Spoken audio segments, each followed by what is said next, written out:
কোরবানির পশু উঠতে শুরু করেছে হাটে। মুক্তাগাছা নতুন বাজারের সপ্তাহের বুধবার বসে গরুর হাট।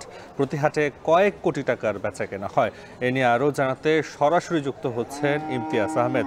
ইমতিয়াজ, পশুর হাটে ক্রেতা বিক্রেতার উপস্থিতি কেমন দেখছেন? দাম নিয়ে কি বলছেন তারা?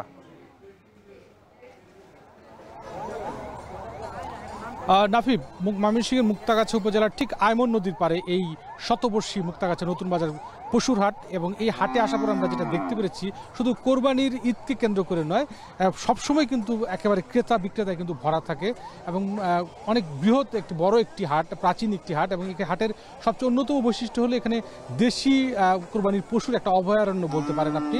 বিভিন্ন যে উপজেলা আছে, জেলা আছে যতগুলো, এবং বিভাগের বিভিন্ন শহরের দিকে সিলেট, সুনামগঞ্জ, ফেনী, টাঙ্গাইল থেকে কিন্তু প্রচুর ক্রেতারা, পাইকার ফরিয়ারা এখানে এসে গরু বিক্রি করেন এবং কিনে নিয়ে যান। এবং কোরবানির আগে হাটটি কিন্তু আমরা দেখতে পাচ্ছি প্রচুর জমে উঠেছে।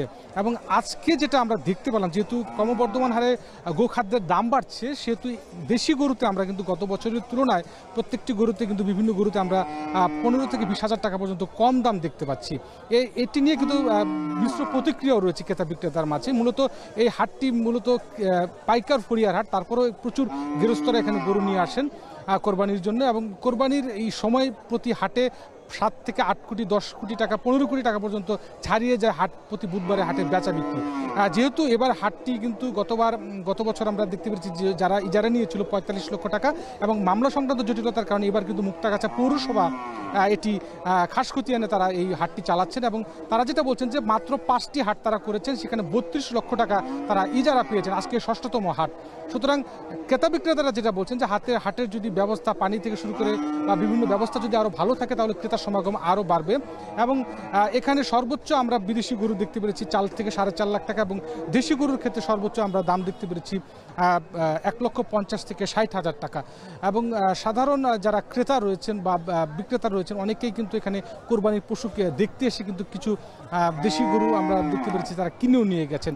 এবং জেলা প্রাণী সম্পদ কর্মকর্তার তথ্য অনুযায়ী এবার 2.5 লক্ষ গরু রয়েছে কোরবানির পশুর জন্য, যেখানে চাহিদা রয়েছে 1,92,000, এবং 50,000 কোরবানির পশু কিন্তু এবার উদ্বৃত্ত থাকবে ময়মনসিংহ জেলায়। সব মিলিয়ে এই ছিল ময়মনসিংহের নতুন বাজার মুক্তাগাছা নতুন বাজার কোরবানির পশুর হাট থেকে সর্বশেষ খবর আমার কাছে।